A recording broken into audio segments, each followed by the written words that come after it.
So ఇప్పుడు మనము lowest one palak తీసుకున్నాం, లీఫీ వెజిటబుల్స్లో పాలాక్ తీసుకున్నాం.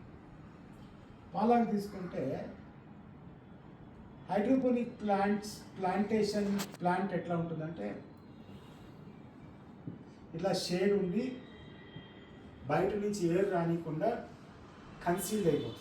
వెదర్ కండిషన్ కావాలి కదా, అంటే లోపల టెంపరేచర్ 40 ఉన్నా కూడా 28కే తీసుకురావాలి, బయట 40 ఉన్నా 28కే తీసుకురావాలి.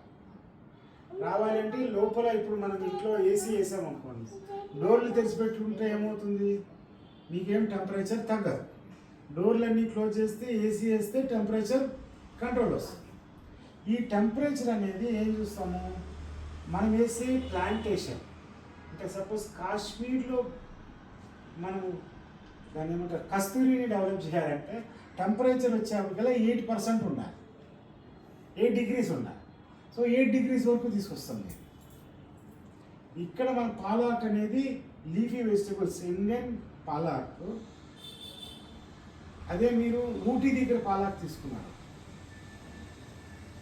ఊటీ దగ్గర పాలాక్కి డిగ్రీస్ 18 degrees ఉండాలి. మన సీడ్కి 30 degrees ఉన్నా పర్లేదు. అంటే చెప్పాను కదా, ముందే చెప్పాను కదా, ఏరియాని సాయిల్ని బట్టి, వెదర్ బట్టి, ఎయిర్ని బట్టి అదే ఐటము డిఫరెంట్ గ్రోత్ ఉంటుంది, డిఫరెంట్ దాని కెపాసిటీ ఉంటుంది, అంటే వాటి జీన్స్ డెవలప్ అయి ఉంటాయి. కాబట్టి అదే సీడ్ని మీరు ఊటీలో సీడ్ని మీరు హైదరాబాద్లో వేస్తే చచ్చిపోతుంది, రాదు. ఇక్కడ సీడ్ అక్కడేస్తే చచ్చిపోతుంది, రాదు. ఊటీలో పాలాక్ చూస్తే మీకు ఆకు ఇంత ఉంటుంది, పెద్ద పెద్ద ఆకు ఉంటుంది. ఇక్కడికి వచ్చేవాడు ఆకు చిన్న కొత్తిమీర వెయిట్ అదొక 4 పీసులు తీసుకుంటే కేజీ తూగేస్తుంది. ఎందుకు అక్కడ మాయిశ్చర్ లెవెల్ ఎక్కువ ఉంటుంది, వాటర్ కంటెంట్ ఆకులో ఎక్కువ ఉంటుంది. ఇక్కడ చాలా తక్కువ ఉంటుంది. ఇక్కడ 10 కట్టలు వేస్తే కానీ మనకి పప్పు కాదు ఇంట్లో, అక్కడ ఒక కట్టేస్తే 4-5 తినచ్చు. The difference.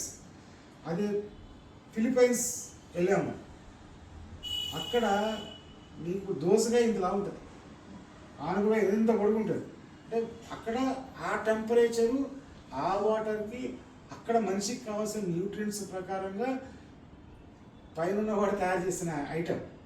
సో మనకి కంట్రీకి ఏదైనా ఇండియన్ మార్కెట్ మీద, ఇండియన్ వెజిటబుల్స్ మీద వరల్డ్కి అందరికీ ఇంట్రెస్ట్. వరల్డ్ మొత్తం మీరు పంపిస్తే వరల్డ్లో ఏ కార్నర్లో అయినా ఇండియన్ వెజిటబుల్స్కి ఇచ్చిన ప్రిఫరెన్స్ వాళ్ళు లోకల్ దానికి ఇయ్యరు. ఎందుచేత మన వెజిటేరియన్స్లో, మన వెజిటబుల్స్లో